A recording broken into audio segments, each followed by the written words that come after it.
Selamat datang sahabat pecinta bahasa Arab sekalian di channel kami Bahasa Academy, Central of Languages and Islamic Studies atau Pusat Belajar Bahasa dan Agama. Baik, melalui video kali ini kami akan menjawab beberapa pertanyaan yang sering dilontarkan oleh sahabat yang ingin memulai belajar bahasa Arab.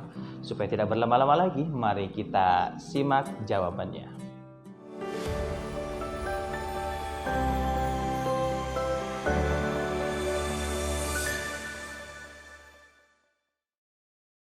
Pertanyaan yang pertama, limadza nata'allamu al-lughah al-arabiyyah? Kenapa kita belajar bahasa Arab?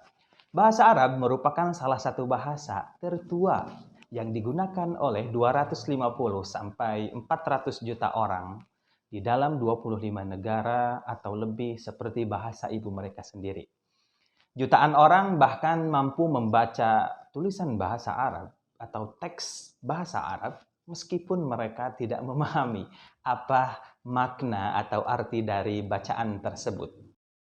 Selain bahasa Inggris, Cina, dan yang lainnya, bahasa Arab juga adalah salah satu bahasa yang turut diresmikan oleh Perserikatan Bangsa-Bangsa atau PBB pada bulan Desember 1973. Maka dari itu, banyak kita jumpai orang-orang belajar bahasa Arab yang mereka niatkan untuk kebutuhan-kebutuhan formal.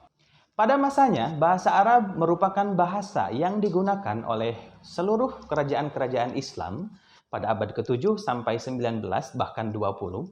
Bahasa Arab juga merupakan bahasa ilmiah yang mana dapat kita jumpai dari beberapa buku hasil buah karya daripada para ilmuwan-ilmuwan Islam dari berbagai disiplin ilmu seperti kedokteran, filsafat, hukum, dan lain sebagainya. Oleh karenanya, banyak orang yang maju dari segi keilmuannya, mereka belajar bahasa Arab dengan alasan ilmiah atau antropologis. Seperti yang kita tahu, bahasa Arab juga merupakan bahasa Al-Quran yang mana tidak dapat disangka lagi. Selain mukjizat, itu juga merupakan sastra Arab yang paling besar dan paling sempurna. Oleh karena itu, orang Muslim pada khususnya mempelajari bahasa Arab demi menyaksikan secara langsung keindahan serta keajaiban dari Al-Quran itu sendiri. Al-Quran merupakan mukjizat besar yang diterima oleh Nabi kita Muhammad SAW sebagai petunjuk dan pedoman bagi seluruh umat manusia. Dan untuk mengetahui itu, tentu kita harus memahami bahasa Al-Quran itu sendiri, yaitu bahasa Arab. Maka dari itu, marilah kita belajar bahasa Arab. Pertanyaan yang kedua, kaifa nata'allamu al-lughah al-arabiyyah? Bagaimana cara kita mempelajari bahasa Arab? Sahabat pecinta bahasa Arab sekalian, cara kita mempelajari bahasa Arab itu sangat bergantung pada alasan untuk apa kita mempelajarinya. Sering kita dengar berbagai pernyataan seperti bahasa Arab itu sulit.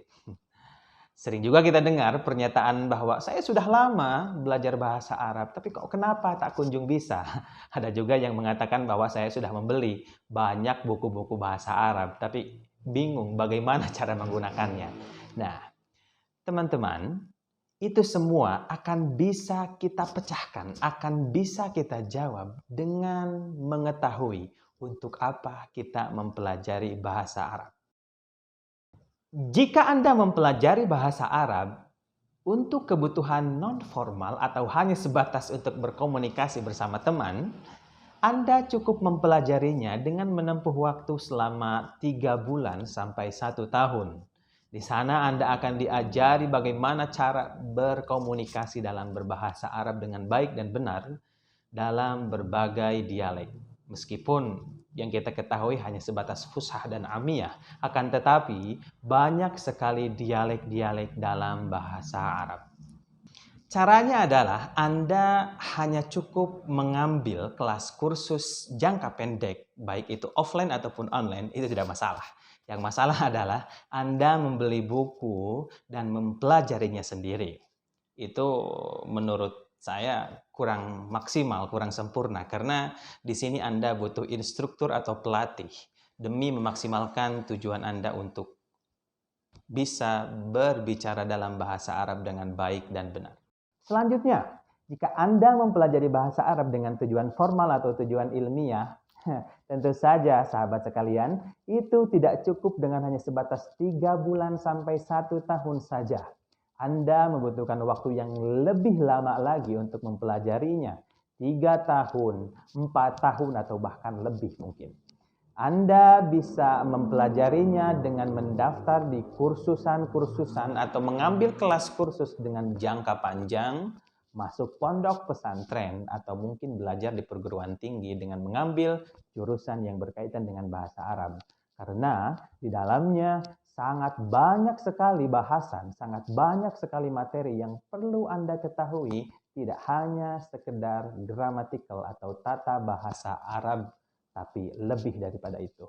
Pertanyaan ketiga yang sering saya terima dari beberapa teman-teman yang ingin memulai belajar bahasa Arab adalah di mana kita harus belajar bahasa Arab. Seperti yang saya singgung tadi, bahwa cara yang salah untuk belajar bahasa Arab adalah dengan membeli buku dan mempelajarinya sendiri. Bukan hal yang sia-sia sebetulnya, karena tentu dalam belajar kita membutuhkan buku, membutuhkan panduan dan lain sebagainya. Kan tetapi di sini kita membutuhkan seorang instruktur atau guru ya. Kita tahu banyak sekali tempat-tempat kursus, pondok pesantren, bahkan perguruan tinggi yang menyediakan pembelajaran bahasa Arab dengan baik. Tapi satu hal yang paling penting, kita harus tahu dulu bagaimana cara mereka mengajarkan bahasa Arab. Karena kadangkala metode pembelajaran bahasa Arab itu lebih penting daripada bahasa Arab itu sendiri. Pertanyaan terakhir yang akan kita jawab adalah hal apa yang perlu dipersiapkan sebelum memulai proses belajar bahasa Arab. Selain niat tentunya yang paling pokok, Anda juga harus mengetahui terlebih dahulu apa itu huruf hijaiyah. Bagaimana cara menulisnya, bagaimana cara melafalkannya dengan baik dan benar. Setelah itu, setelah mengetahui itu semua, Anda sudah bisa mulai memilih di mana tempat kursus, pondok pesantren, ataupun perguruan tinggi yang akan Anda jadikan tempat proses belajar bahasa Arab. Di sana Anda akan diarahkan buku apa yang harus Anda beli, buku apa yang akan Anda pergunakan nantinya, metode apa yang akan Anda lalui nantinya. Tapi hal yang paling pokok adalah praktek. Tanpa praktek semua itu hanya sebatas sia-sia. Perlu praktek. Jangan mentang-mentang kita sudah mendapatkan guru, jangan mentang-mentang kita sudah mendaftar di salah satu pondok pesantren atau tempat kursus. Itu semua sia-sia tanpa adanya praktek, tanpa adanya murojaah. Sekian, Assalamualaikum warahmatullahi wabarakatuh.